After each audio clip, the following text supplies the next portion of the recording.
and welcome. My name is Liz Ndoye, and I am so very grateful to be with you tonight. And I'm back mask-free. My cinematographer is out of quarantine and COVID-free. Life doesn't get any better than that during this pandemic. I'm hoping that all of you viewing the lesson today are also healthy, safe, and well. I predict that this class is going to be one of the most enjoyable ones you've ever had. This is the last in the series of Art at Home classes with the theme of summer vacation. Here we are in the hottest month of the year, in the hottest year on record, in August. Summer vacation is coming to an end, and so is our August art experience with the theme of summer vacation. I don't know about you folks, but when I think about summer vacation, I think about animals. I think about trips I've taken in other countries where I've seen animals in the wild. I think about when I was a child, the wonderful excursions I took with my family to the Bronx Zoo and the Washington Zoo. And I think about the times when I was very young and in school when my science teacher would bring in people who were experts about animals, and they would bring animals with them. And those experiences really left a huge mark on my mind and my psyche. To this day, I am crazy about animals. The weirder and stranger looking they are, the more I like them. In the world of art, animals have played a large role. If you look at Renaissance art, you will frequently see animals scattered amongst the people in the paintings. Animals also play a large role in contemporary art, and the artist we're going to focus on tonight, interestingly enough, is Andy Warhol. Our pop artist friend, whom we've talked about before in other classes, who's probably most famous for things like his series of prints about the Coca-Cola can. Well, believe it or not, he did a whole series of prints about endangered species. So the plan for this class, I'm going to show you some images of Andy Warhol's endangered species prints. We're going to talk about the aesthetics behind them. We're going to talk a little bit about Andy Warhol himself, and then I'm going to demonstrate for you the project that you can make at home or whatever location you're sheltering in place. So here we go. We're going to look at the work of Andy Warhol, one of the greatest 20th century artists known. In 1983, Andy Warhol created a series of 10 color screen prints that portrayed endangered animals from around the world.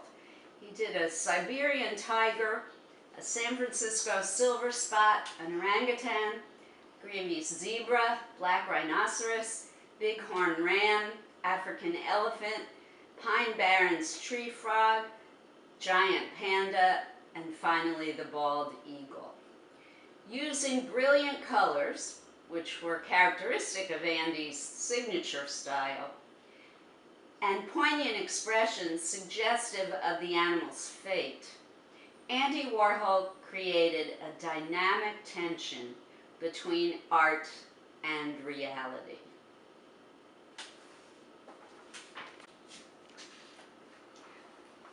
Here we have his bighorn ram, and you can really see that the colors are not true to life. This is one of my favorites of his prints because I love the way he's positioned the animal's head on the page. It's really dynamic composition. The way the curve of the horn touches the edges of the paper and creates this beautiful negative space blue triangle in the upper left-hand corner of the piece is extraordinary composition.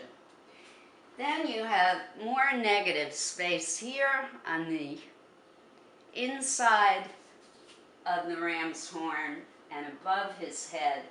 So he really used the shape of the animal's head to create an amazingly powerful composition. And the colors are so brilliant. They really, because they're not true to life, they really give a sense of importance and dynamism to the message that I believe Warhol was trying to get across.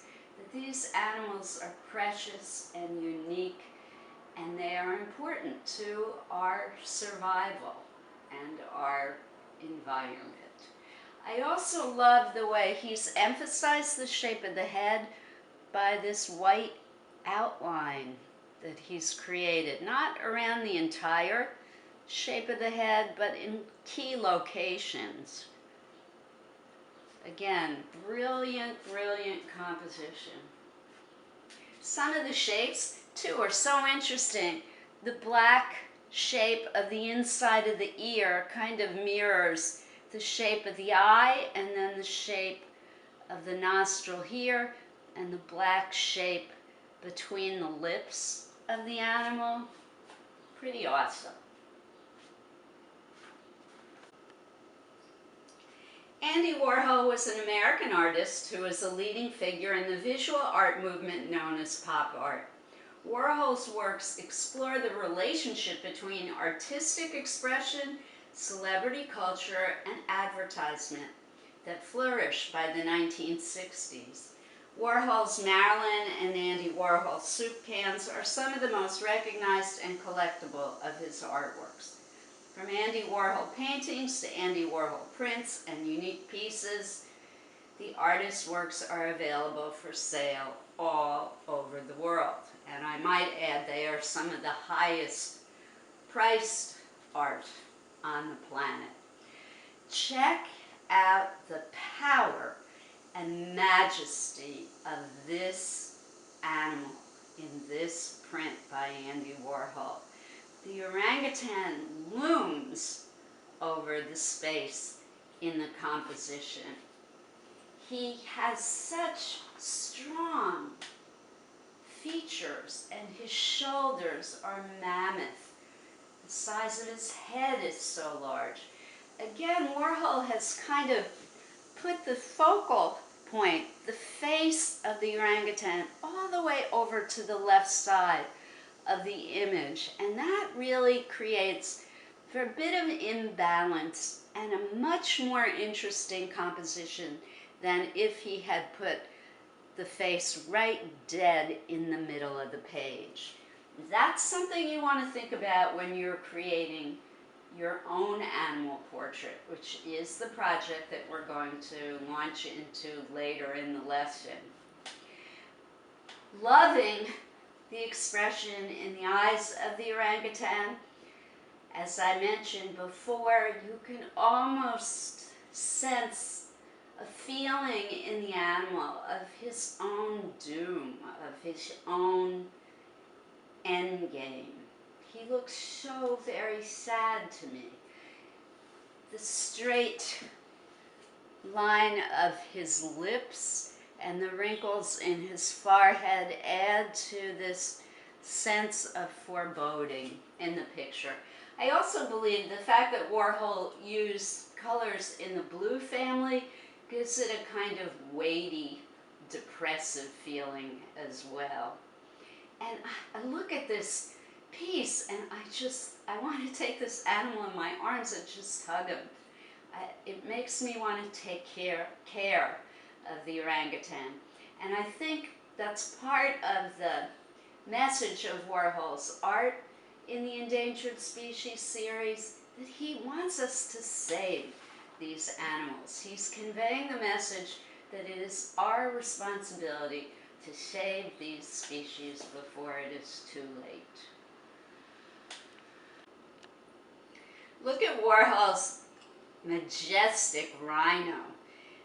The thrust of the horn from the middle of his forehead up the middle of the image, to me, is the most powerful part of this print.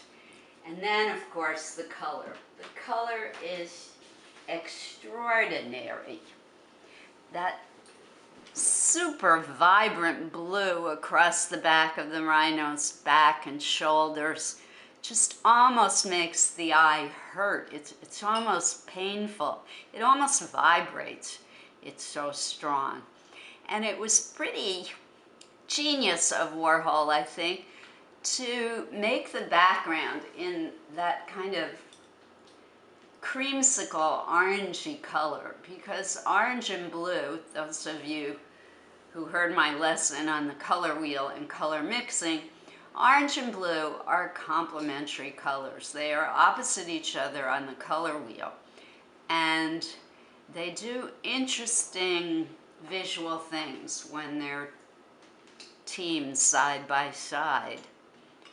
So really, this is just so wonderful. I also love the very dark, deep shadow on the belly and underneath the rhino. I think that that also creates a kind of monumental quality to this image. You know, if you met this rhino in the wild, that you would want to think twice about going close. All right.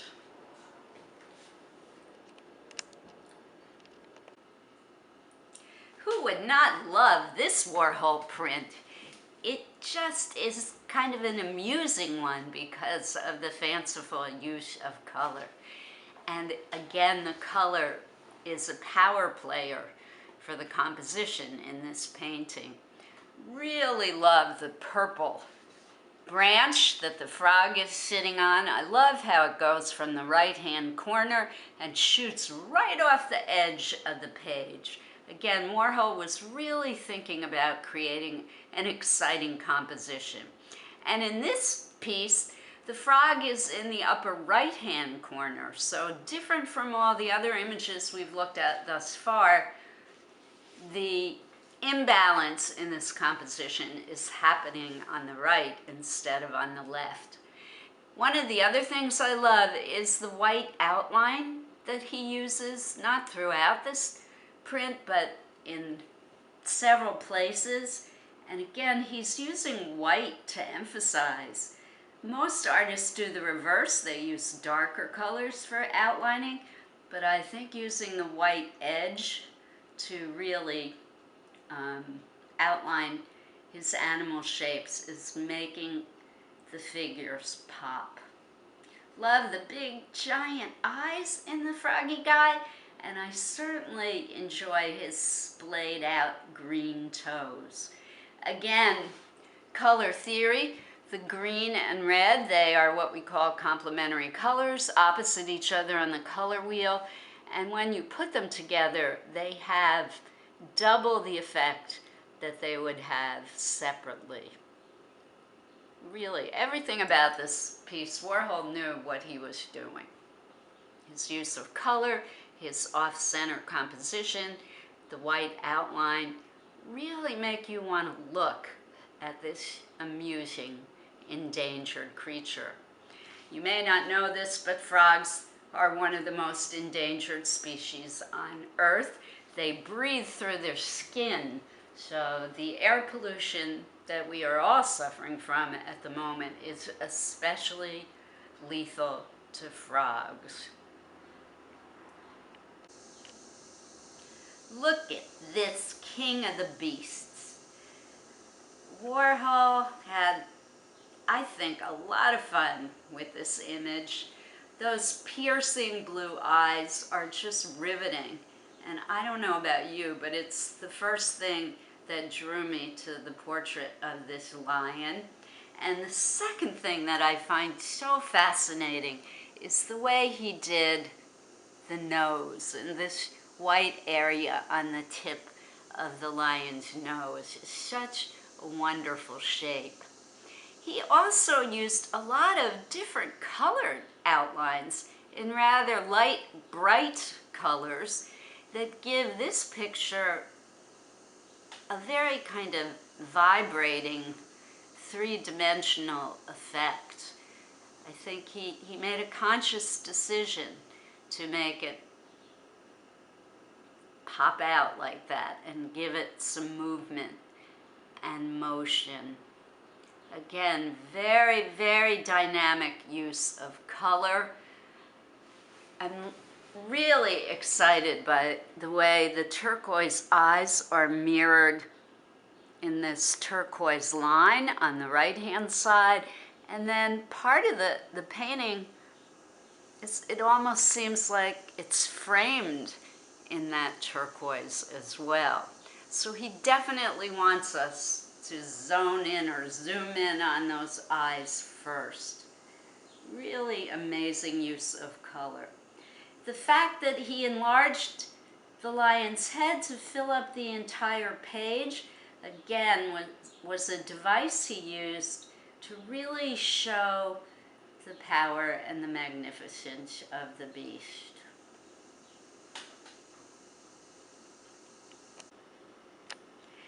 The giant panda is the last Warhol we're going to look at. One of the most endangered species on Earth.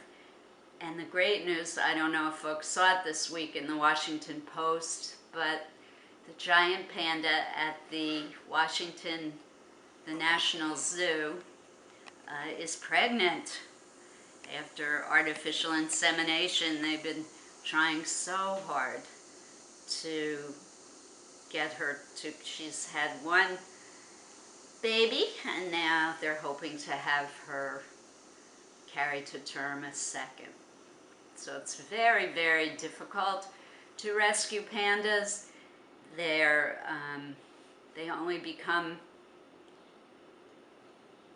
only go into estrus once a year, and the window in which they can become pregnant is quite small. So in the wild, it's difficult, but in captivity, it's even more difficult. And most of the pandas we have left on Earth are in captivity at the moment. So that's some great news. Again, I think this animal portrait by Warhol really shows a feeling of sadness. The expression on the panda's face is so woeful and kind of lonely in its sadness. The droop of the red patches downward really emphasizes that sad expression around his eyes. So this area here, I don't know if Warhol did that purposefully, or if the panda that he was looking at when he created this image had patches that slanted downwards in that way. But it really does help to create a very sad expression. Obviously, the colors are not realistic, but I think that they help to create the mood that Warhol wants us to experience when looking at these endangered species. This one, it almost appears as if the panda is on fire and in trouble. Again, he's now used purple for his outlining and a little bit of pale blue. Very unconventional. We are going to now start creating our own animal portraits. I'm going to work from this picture, the last picture that we looked at by Warhol of the giant panda. I suggest that you look through photographs that you may have. Maybe you have a pet in your home and you can do some new photos of that pet. Maybe you have magazines with pictures of animals in them. National Geographic, of course, is one of the best. Look through what you have and choose a picture of an animal. Do not try and recreate the animal from memory. It's extremely difficult. And I want you to be having fun, and I want you to experience success with our project tonight. I'm going to show you the materials that I'm going to use tonight. You can choose to use the materials that I've got, or you could use whatever you have at home. This project is really adaptable and easy to do with a variety of media. So tonight, for the first time ever really, I believe, in the stay or the art at home shelter-in-place art classes, I'm going to be using regular old Crayola magic markers. And the reason I've chosen them is because their colors are very strong and vibrant, like the colors that Warhol used. So I bet around your home somewhere you have a set of magic markers. I think the Crayola ones are the best. The colors are not true to nature, but that's the whole point with this project. We want to use fanciful, out of the ordinary, imaginary colors in our animal portrait. I also may be using soft pastels, and I've chosen these for the very same reason that I chose the markers. The colors are very bright and intense. So perfect for doing an animal portrait in the style of Warhol. I have created a sketch in pencil. If you remember, I said we were going to work on the Giant Panda image. And now I'm going to outline it in marker. Ordinarily, I might do my outlining in black Sharpie, but for this particular project in this class, as Warhol did, I'm going to choose some bright colors to do my outlining. So let's see. We're going to try this kind of rose color. It's actually called raspberry. No, actually we're not going to do that. Changed my mind. We're going to use this. This is called turquoise. Perfect. Looks like green on the outside. That's a tip, an important tip with markers. You really want to look at the name of the color on the side of the pen, because frequently you look at the color on the strip along the marker and it may be completely different from the actual color that comes out of the pen. So it's a good idea to check what they've named the color. I'm going to outline my pencil drawing for two reasons.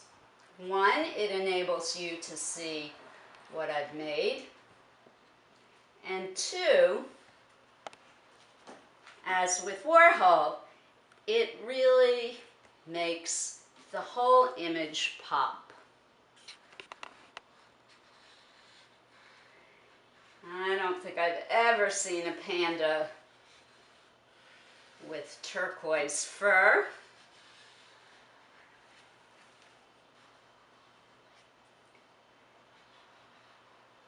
But why not?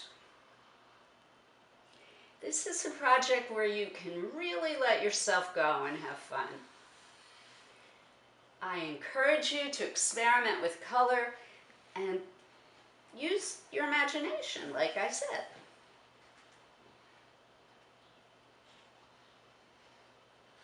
I think it was Einstein who said, "To imagine is everything."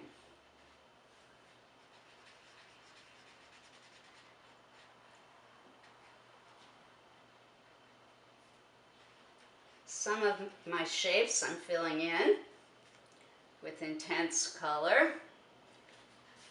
Use the turquoise to do all my outlining. I keep referring back to the picture that I'm copying, Warhol's Giant Panda. It really helps me to have a reference to copy from. And there's nothing wrong with copying another artist's work. It's the way artists learn from each other.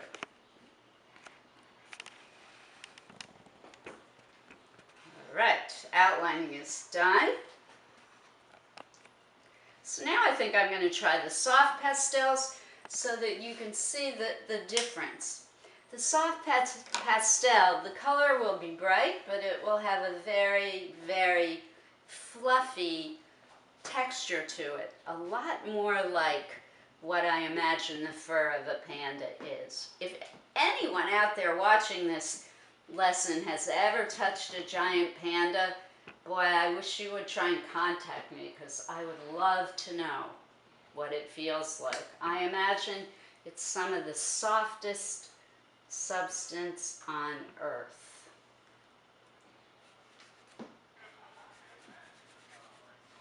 Now, soft pastels. So pastels can be used in a variety of ways. You can lay it on very thickly and make it opaque if the part of the image you're working on is very dark and vibrant.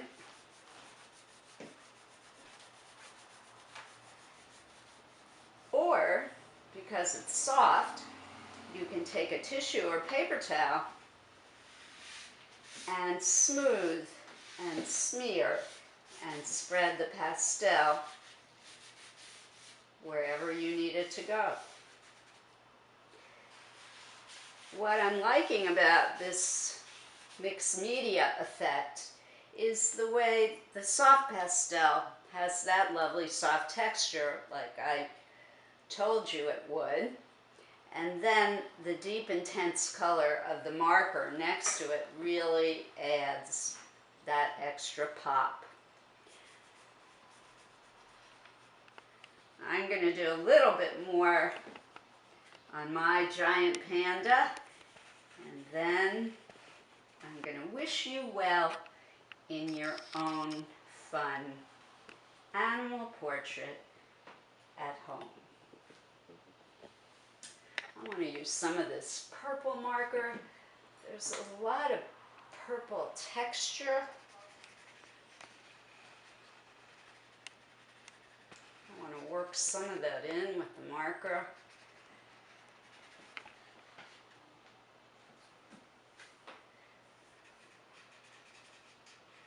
The downside of markers is once you put it down, it's fixed in place. You can draw with the markers over the pastels, but when you're done, you're going to want to wipe the tip of the marker off, get all the dust from the soft pastel off of it, or it's going to permanently dry out your marker, and then it will be no good to use anymore. All right, well, I could have fun with this myself all night, but my goal is to get you started on your own artwork.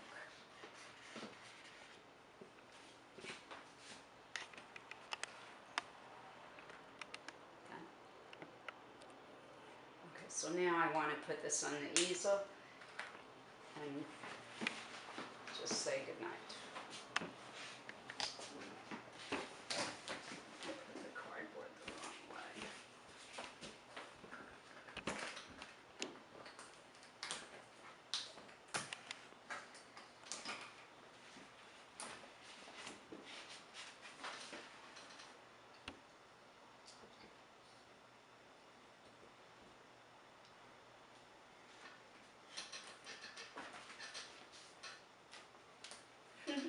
He's a fun guy, right?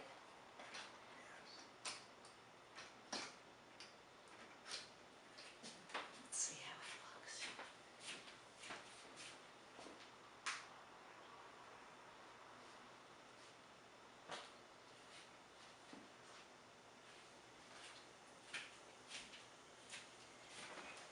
So here's the beginning of the way you could do your portrait. I think he's so much fun. If you noticed, I stepped back away from the piece that I was working on. You want to do that while you're working.